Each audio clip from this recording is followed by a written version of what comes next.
Last round. Fight. Hello and welcome to the Last Round podcast. I'm your host Dan Saunders.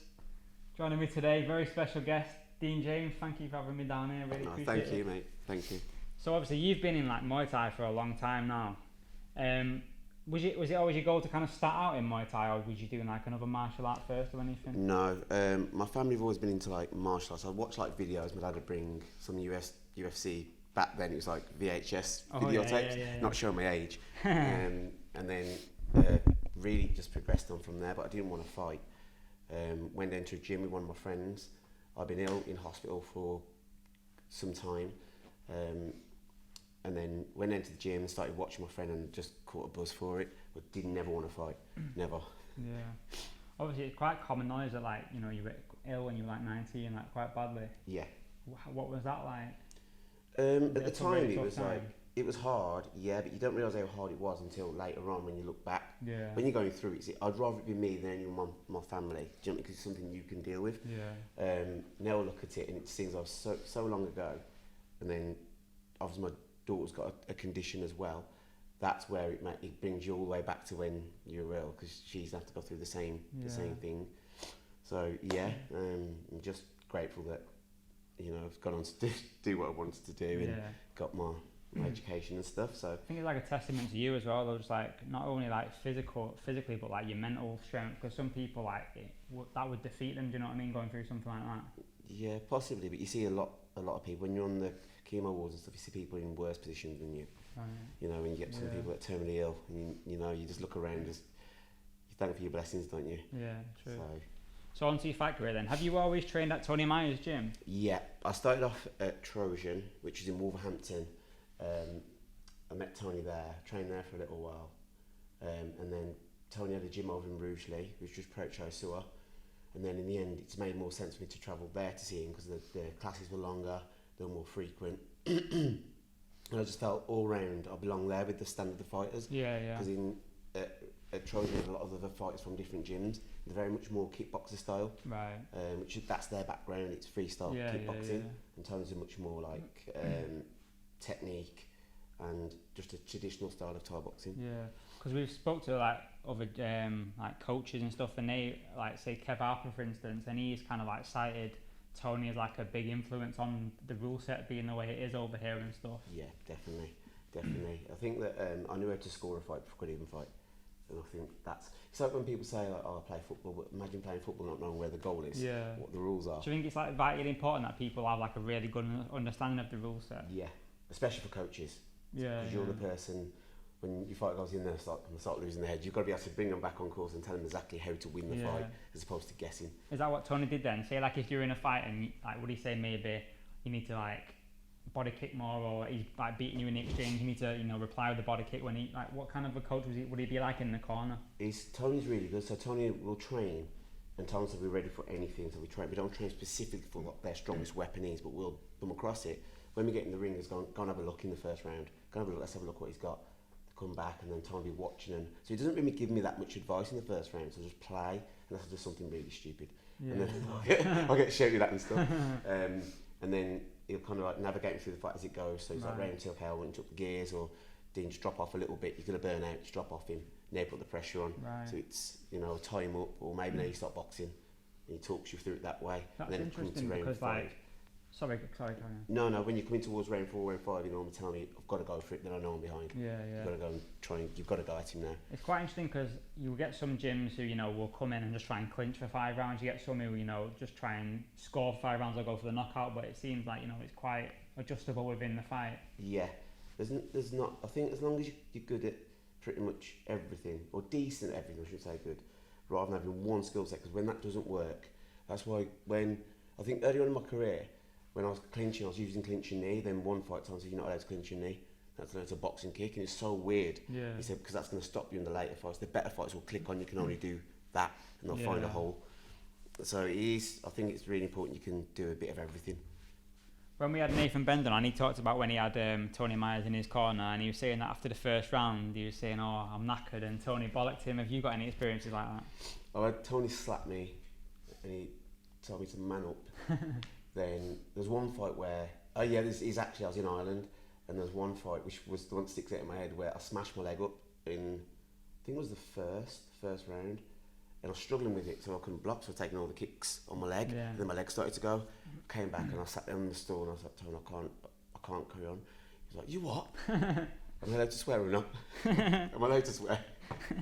That's a genuine question. Can I swear on this? Yeah, of course. Yeah. Okay. So he goes, you what? So I'm there looking at him. He's like down on me. He's gonna batter me. He's gonna batter me. And he goes, and it's like 5 threes. He's only like, oh, I think it's my third fight, so you're not even used to the time of the round. Yeah. And he said, what do you say? And I said, I don't want to go back out. Say that one more time. I don't. Before I say, what the fuck? You think I'm a cunt? I was like, who said you're a cunt, Tone? So I'm just confused. I didn't call you a cunt. Get up. So I stood up and he pushed me out. So walk around the ring and think what you just said. My opponent sat there and getting worn on, walking around the ring in circles, waiting for him to come out. Okay, so from then I've never said anything where... just hide it. Yeah, I just avoid it. That's what I normally do in the corner. He's like, are you okay? I'm scared to say no. I might not be. So you've got some water. How do you think, because you've fought quite a few Thais in your time, how do you think like it differs from, say, fighting a Thai to fighting like a domestic fight? Because in Thailand, you know, they'll kind of play for 2 rounds and then they might turn it on 3rd and 4th or 4th and 5th. Do you think it's different with like UK fighters? Sometimes they like, you know, just straight away, just 100%. Yeah, I found that really hard because I found the Thais hold the pace better. I think with Europeans, especially, they'll come out the blocks quick. So you can get caught anyway, can't you? You see it in Thailand where they get caught in the first round, and in Europe. But I think if you're thinking about the fight with, when I work against like anyone that's not Thai, I work like they're gonna come out fast. When I work against the Thais, and I don't slow down for them. I try and pick my shots because they're trying to work me out, so I'm trying to work them out. Yeah. I just think that style suits me better, but you can almost get drawn into bringing your pace down, and then they speed up, and then you can't catch up with them. Whereas when you fight anyone, if it's domestic or if I don't know, France, Germany, wherever, they seem to fight you from the bell, so you know what you're dealing with. Yeah. So what do you make of the 3-round format that's kind of coming in more prominently now in like MTGP and One Championship? I don't like it. Not like it, no. No, because I like to be honest, it just doesn't. I know some people who'd suit some fighters. Some really explosive fighters would suit them. I need time to start getting, because I like to pick up what they're going to do and I can try and work a way around it. Yeah. 3, I just don't think you can get as much technique. You have to think about it. You could probably get people that they're not in training, get them 3 threes out. I'm not saying it's good quality, but 5 threes, you've got to be fit. They are fit, but you know what I mean. They've got to be thinking about the duration of the time they're in the ring for. I'm just not a massive fan. Yeah, it's funny because Frankie Hudders, when we interviewed him, said a similar thing, that like he could probably fight 3 rounds now, like unfit. Yeah, Frank could, I couldn't. So one of your fights I watched yesterday, funny enough, is your fight against Andy Howson at the MEM when you won the world title. That's right, isn't it? When you won the world. No, that was the MEM one, wasn't the world. That was the first fight we had. Oh, was it? Yeah, there wasn't a title in that one. Oh right, okay. Well, fought him twice. Was that was the one where you stopped him in the 4th round, was it? Yeah. No, that was the second fight. Oh, was that not at the MEM? That was in Leeds. Oh right, at Leeds. Yeah, that was the one I watched. Sorry. Yeah. It was a good fight, that, wasn't it? Yeah, it was good. I enjoyed it. I think he enjoyed it. I think it just worked out in my favour. It's funny because like once you cut him, like the ref was kind of thinking about stopping it, and then I think his corner said, right, 1 minute, and he come like, you know, just like fully swinging at you. Yeah. Did you, like at that point where you think, right, just don't get caught with anything stupid here, just stay. But he's kind of, the way he was bleeding and stuff, I thought he's going to leave a gap somewhere. I remember just thinking, because when Tony showed me, Tony was down on this side of me, and Tony said he's going to come. So you almost kind of waiting for him to come so he could back off. Yeah. And he started going berserk and throwing loads of punches, but then that allows you to land clean shots, and I don't think many of his shots landed really. On that exchange. I think like once he tried to wipe blood out his eye, the ref just went, right, that's enough now, let's stop. As soon as you impairs your vision, you've got to stop it really. So it was, we had that round to get the job done, and in my favour he didn't, so it was alright. What was that feeling like, winning a world title?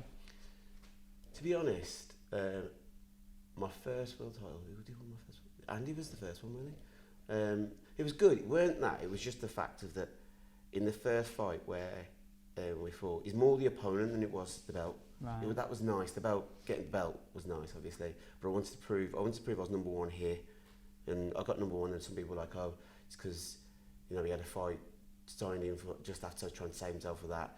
So then I said, I'll fight him, but no excuses. And then that's why I trained my backside off of that. And the whole idea was to stop him. That was the whole intention of doing it.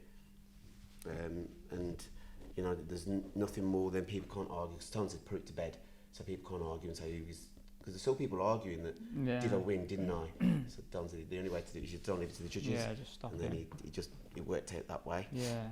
It's funny because I was talking to Christian Knowles at an event last weekend, and we were talking about like the best domestic fighters, and he said that was probably like the best, like all around the best domestic kind of rivalry that there's been in the UK. You and Andy Howson. Yeah, and he still goes on now, doesn't it? Yeah. What do you make of like your kind of rivalry with him looking back? It wasn't a rivalry, it was a friendship. Was it? We were actually friends originally. I used to go up to Andy's and train, and stay at his house, and then I think when you get to a certain point, and then I was kind of he was doing his international fights and I was fighting domestically, and I was kind of just slowly catching up, and there was him and Damien Trainer. Him, Damien Trainer, and Reece Crook, and they're all switching places, but you're below them climbing through. Yeah. And it's like, hopefully, Reece is one of my good friends, so I wouldn't want to fight him anyway. I was hoping one of those two dropped the ball, so I'll get my opportunity to fight. So we kept on training, and Tom started putting me with people that some of those guys were losing to, and could beat them. So they can't argue that they're not going to fight. And then I got the opportunity for next to no money to get the fight on. But then Tom said, take the fight, it's not about the money, get the fight in, and then you'll get your rewards in the end. And it was just good. I've found we've always got this relationship where we're okay, then we're not. Then we're okay, then we're not. And we've just always been like that. But he's competitive, and so am I. Yeah. And you know, it's just sometimes you can't get on with everyone, can you? All the time. I argue with my brother. It's not like it's going to be anything different. It seemed like because he kind of obviously he had a rivalry with Damien Trainer as well, didn't he? And they like still go back and forth to this day and that. So it's just like I don't know, maybe. Yeah. Personalities, isn't it? Yeah. I'm going to say much from that. You just mentioned the pay there. Obviously, we talked to a lot of people and asked them about the pay. Like, what's your views on the purses in Muay Thai? They're not very good. If you're doing it for the money, find something else to do. There's some fighters that get lucky and you can get to one, get good money. Unless you're fighting some of the K1 money, that was good, but seriously, at the highest level, a few grand. It's not much. You get one or two that pull away from the pack and they can earn superstar money. But I just decided that when I was doing it, Tony made me actually stop me from fighting, because I was like, I want to do more of this, and that's not enough money. So he sent me to uni, got my degree, then I got my teaching degree. Then for my first year of uni, I wasn't allowed to fight, so I had to concentrate on studying. Then when I got that into the routine, then I was allowed to fight again, but only once or twice a year. Then got through that, and no. And he was like, just get yourself a good job. And then I got my teaching career. Then it's like, okay, now we can start looking at it. So it's always going to be a secondary, not a primary. Do you know what I mean? So it's not my first source of income.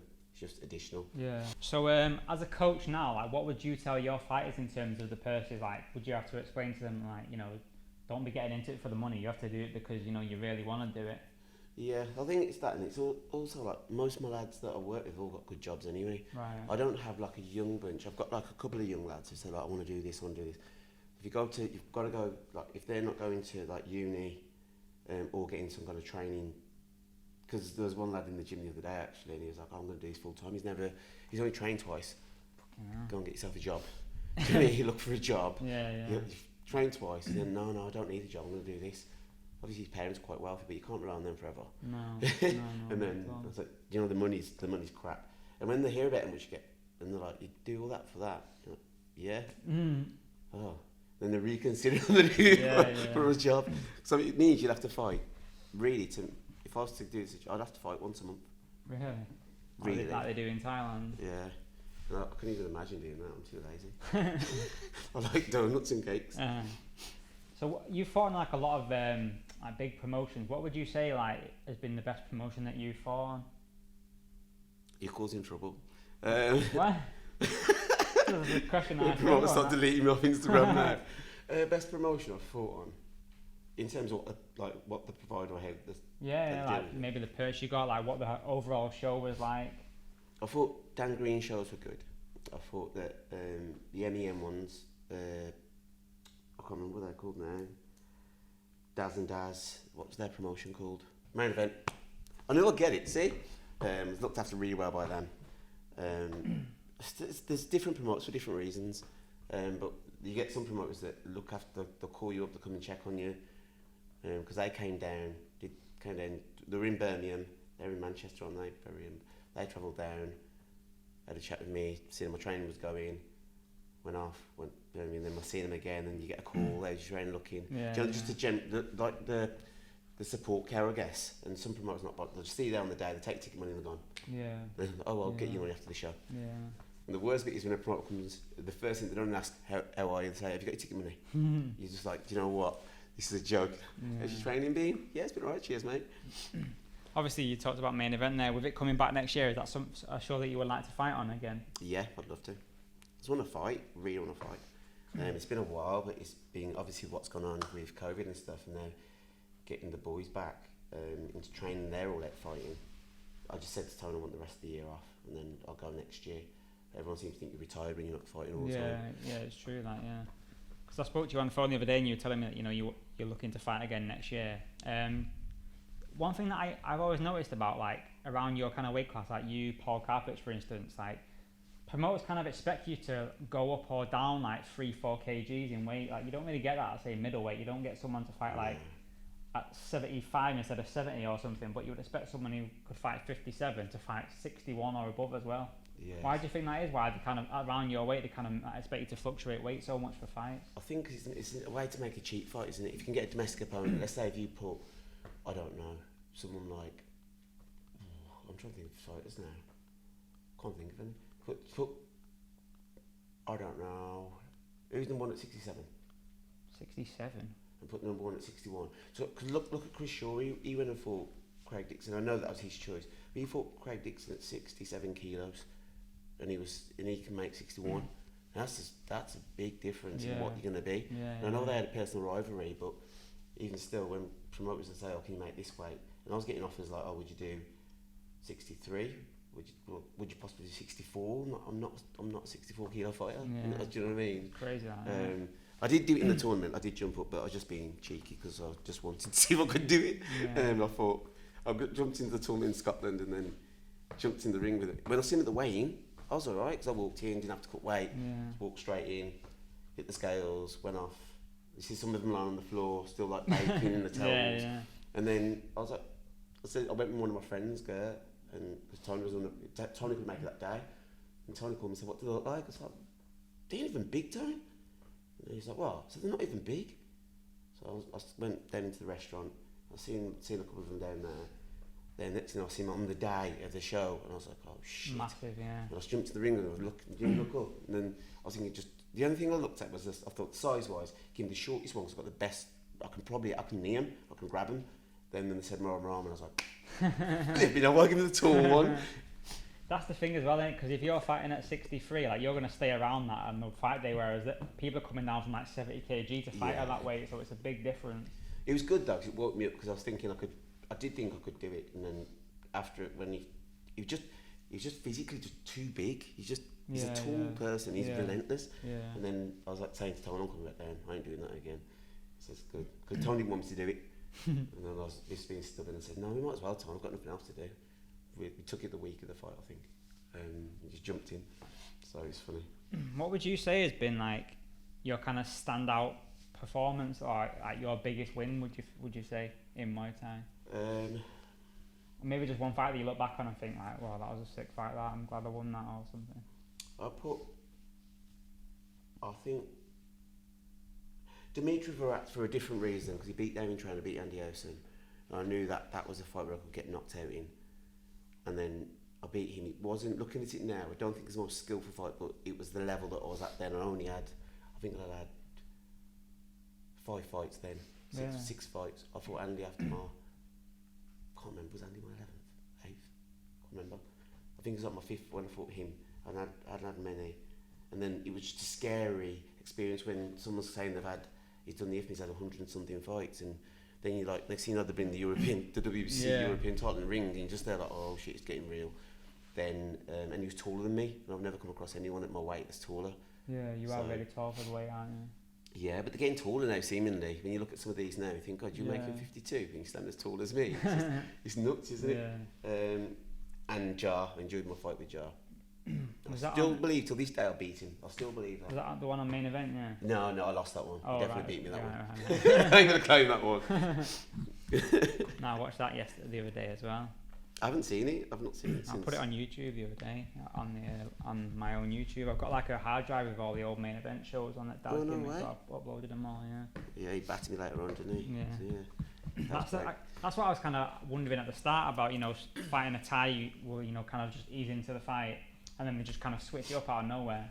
But I thought with him, to be honest, I just didn't see any danger when I was hitting him. But I didn't know who he was because he hadn't fought any of the English lads. Yeah. So had I have known that the second time I fought him, I think I won. One judge gave it me, two judges went with him, and it was just because I was hitting him. I went back to the corner. I don't think I was being cocky. I was very confident. So I'm going to knock him out next round. He's going to go, and I used that much energy trying to swing for him. And then all of a sudden his gears started coming up, and I was like, and I started to feel the power come through that kick. And then he grabbed me. I was like, oh my god. Yeah. Then he's just like, oh shit, it's gonna be a long night this. Yeah. He's fought a lot of English guys on his jar. Mm-hmm.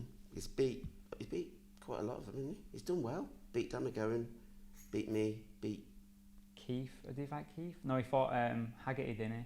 beat Haggerty. Beat Paul. Paul's the one. There's one more, wasn't there? When O'Connor was he? Is it O'Connor? I don't think O'Connor was still active then, was he? Don't know. No, that was the other Thai that John Pop brought over, wasn't it? He was good. I really like the fight with him as well. Actually, that's one. Yop Petch. He's like, you can't hit him. He doesn't hit hard, Yeah. but you can't hit them. Yeah. It's just so frustrating. And then when I said, sorry, Tom's like, I'll put the pressure on. So he's got power. He's got no power. Then he went bang with an elbow. My legs started going all over the place. It's like timing beats power, didn't it? I was like, okay, Tony's got some power. But yeah, so.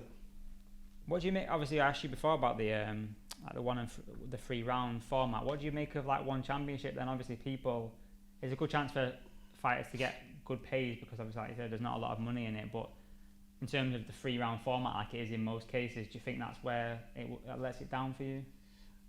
Yeah, I like the championship rounds, but I do think with those, with the smaller gloves on, how much damage you're going to take. Yeah, there's a lot in it. Yeah, so, but if you see some of the fights, you can tell the 3-round fighters. You could put in someone that's not very good domestically from here in a 3-round fight, and they could outperform someone that's a 5-round fight that's good. Yeah, over in 3 there. rounds. Yeah. But I just don't think it holds the sport back being 3 rounds. But some people say it's more exciting because Yeah. the fighters go for it. It is. I think it is a lot more action packed in it. There's less like tactics. It's more just bam, bam, bam, Yeah, bam. get off the mark non-stop. and Yeah. go. Yeah. And even those small gloves, because like when Liam fought Rod Tang, he fought, and he was Rod going Leg. back, Rod Leg, he was Yeah. going back and forth, and then next minute like Liam's on the ground, can just change like that. It is, and especially put someone like Liam in them little gloves. Yeah. Do you know, you want someone like him in those, wouldn't you? Yeah. Put Haggerty in them as well for that kind of power. He's had some good fights in one, to be fair. Yeah. To be fair, he's called out the right people as well to going for Same, who's an absolute legend. Rod Tang, I didn't beat Rod Tang, but he did push him in areas. The first fight was quite close until he got stopped, wasn't it? Yeah. Is that someone that you like to fight, Haggerty? Obviously, he's in one. He's a big name. He's I don't know. Do you think that's a credible opponent for you? Someone you like to face? Yeah, of course he is. Look at his name. He's definitely one of the people you got to look at. Would that fight ever happen? Probably not, to be honest. I think at the minute, what's happening, what I like about, because what's happened with the COVID thing, everything shut down, you've seen a lot of domestic fights happen that wouldn't have happened before. Yeah. So you normally get a fight here and a fight here, and there should be 2 fighters that go head to head. What happens is he'll go against a fighter and he'll go, and they're both fighting the same show. Yeah. It's like you could put it on, but I've heard a lot of rumours about fights that are going to happen now, and I don't know if he's moving up in weight, and we should make it interesting. I think there's a very interesting fight that I can think of, but I'm not going to say.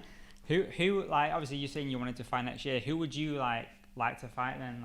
Who's the ideal opponent for you to jump in with? Anyone that's got something that gives me the urge to get up and run at 5 o'clock in the morning. Yeah. Some names that they offered, I just look at it, I think I wouldn't bother fighting if that was the case. And if it was like, I wouldn't mind someone, and everyone says there's no money, but if for me to get the Andy fight, I had to give up so much of my money to him for him to take the fight. Yeah. So I think I left that venue with 150 quid Bloody hell. on the first one. The second one, I got the money as well as he did. Yeah. But that's the kind of sacrifice you'd make. So for me to get a future, I could turn around and say, do you know what? I don't know what would I ask for at that point in time. I want $1,000. So let's say someone told me, I could give you $1,000 if you fight this person, or that person who's just a little bit above you, give you £100, I'll take it. Yeah.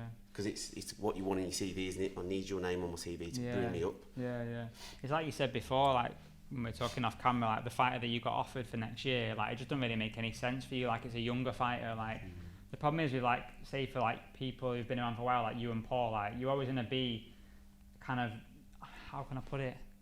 There's always going to be young people on the block who want to try and like test themselves against like, you know, the older statesmen, so to speak, like you or Paul. But for you, it just doesn't make any sense to take that fight, does it? Doesn't, no. And fair play to anyone who wants to try and do it and better themselves. I think that's a good thing, because you get some people that are trying to avoid other people the whole of their career. You definitely see that in the UK scene. Yeah, and it's just some people. I really want to fight that Darren Rowland, because that fight was meant to be on, and then I think it was over the COVID thing. I think it was. I can't remember. And he was off, and he's WBC world champion. Now that gives me something. Yeah. Because I don't even need his belt. I just need to know that he's a credible opponent. And he's going to give me a challenge or be tested. And that's why I like fighting with, when John Pop brings these ties over, and how much banter John Pop gives me and how much headache it gives me, you know, I'm going to get the phone call like, didn't you fight him yet? That's what I probably get. So, like, that's why when you fight with them, I'm like, yeah, I'm up for it. Or even like gyms like Nassau, I've got loads of them. You might not even know who they are, but every time they come to fight, remember when he fought Liam, and remember Liam snapped his nose? You started calling him on, and I said, mate, you must not value your face.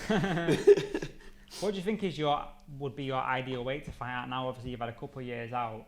You won't want to fight like at the lower end that you used to fight at. What would be your ideal weight, do you think? I'm going to come back. Like now, I'm walking a lot lighter.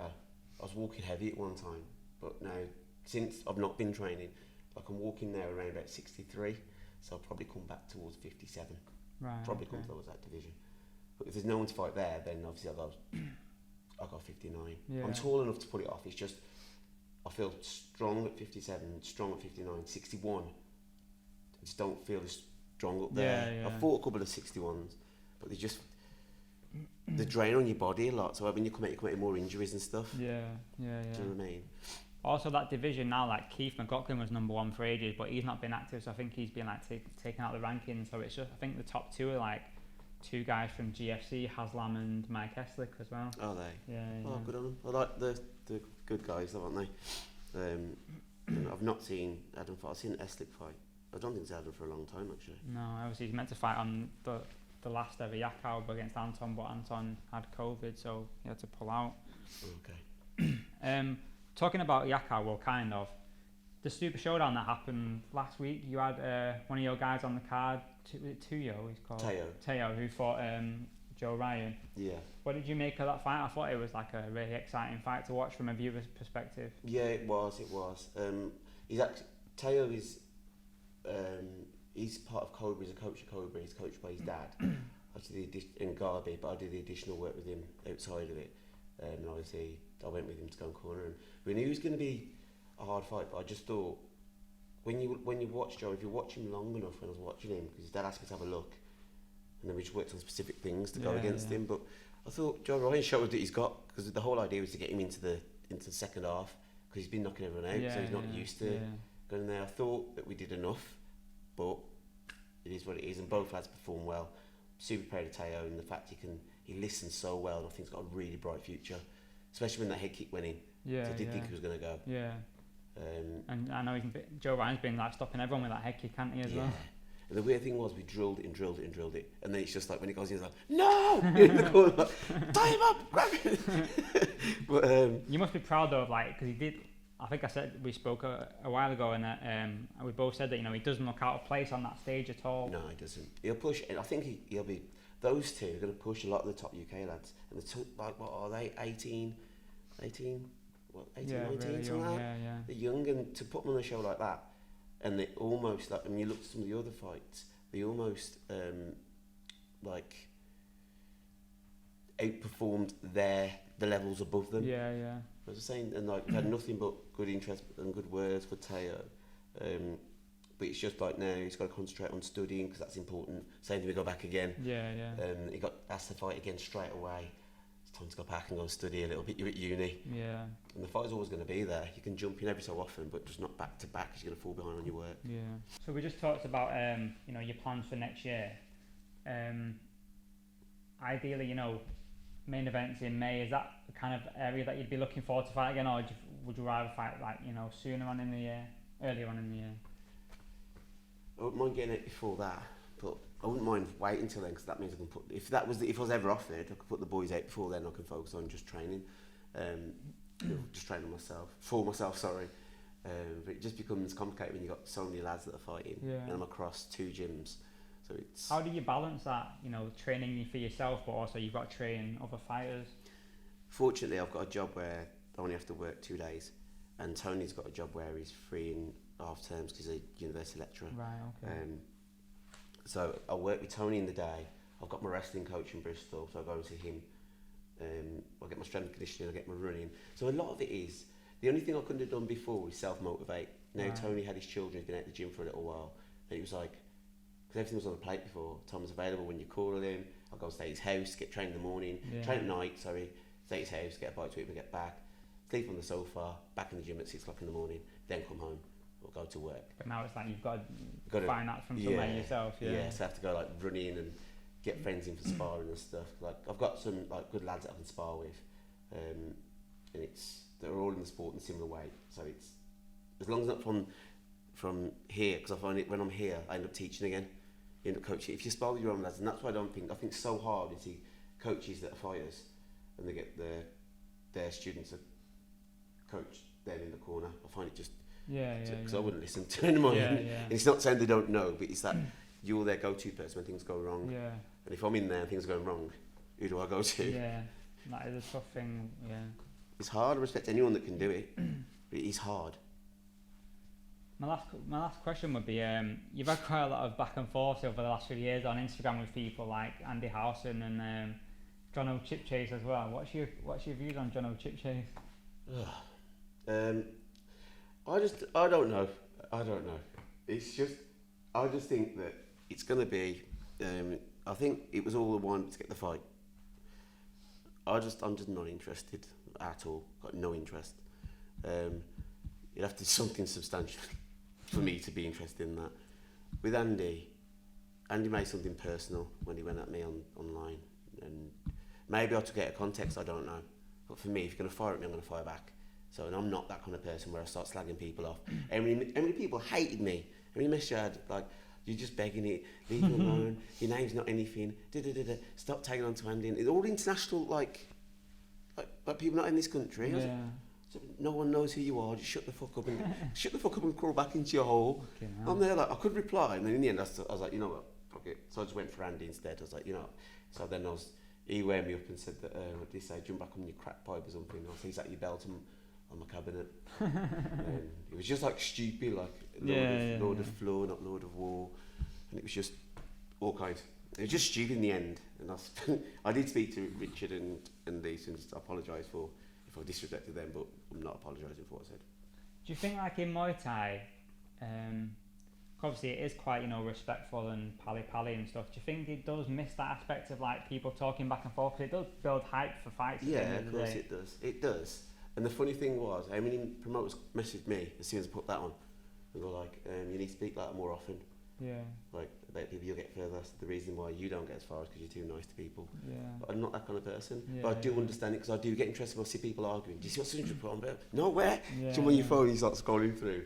He was arguing the other day. There's a good argument. Was it Carrillo and Craig Coakley? I seen them arguing the other day. Carrillo's always arguing, isn't he?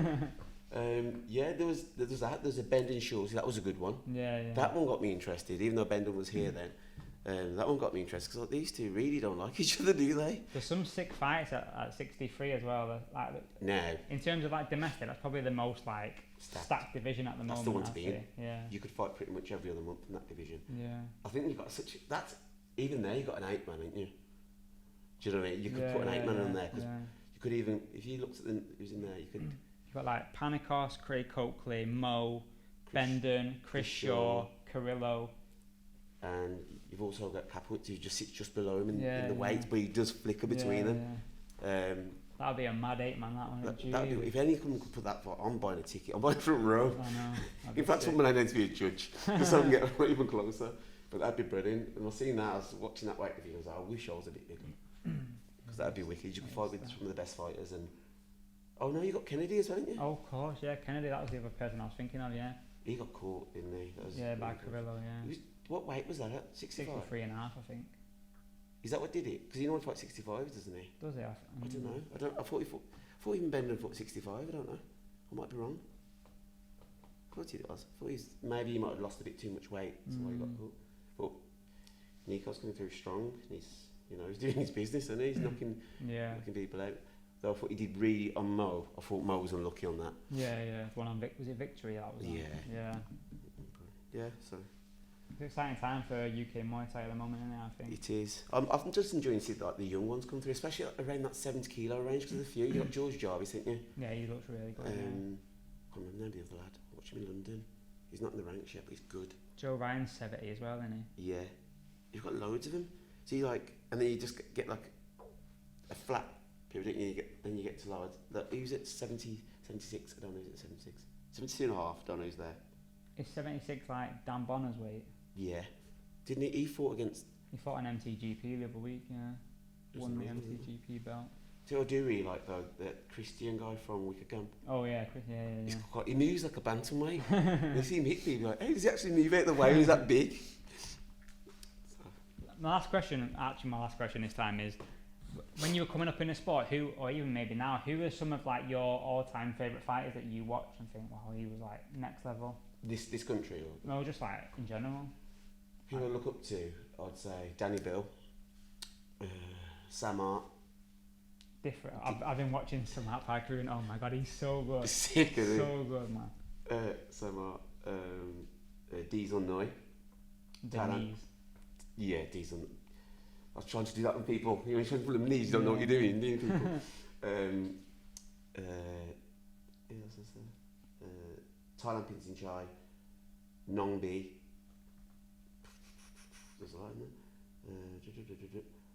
I'm going to say Winston Walker because it just meant so much to me. I was coming through, and he was like,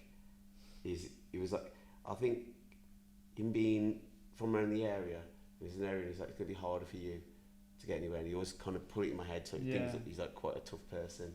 I think he beat Richard Smith. Really? Yeah, years ago. I'm sure he did. I think he beat Richard Smith. Yeah. Who else would I say? Will Hastings. I'm being biased now, aren't I? Will Hastings and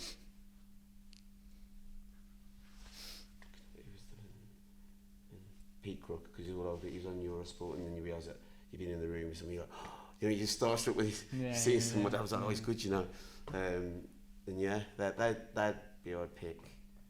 Yeah, and then you try and work it all out now, and you see him around, you're just like, God, it's mad, isn't it, how everything changes. Yeah. Well, thank you very much for having me down. I really appreciate you sitting down and chatting with me. It's been a long time coming. I know, mate. Cheers. Thank you everyone for watching. See you again soon.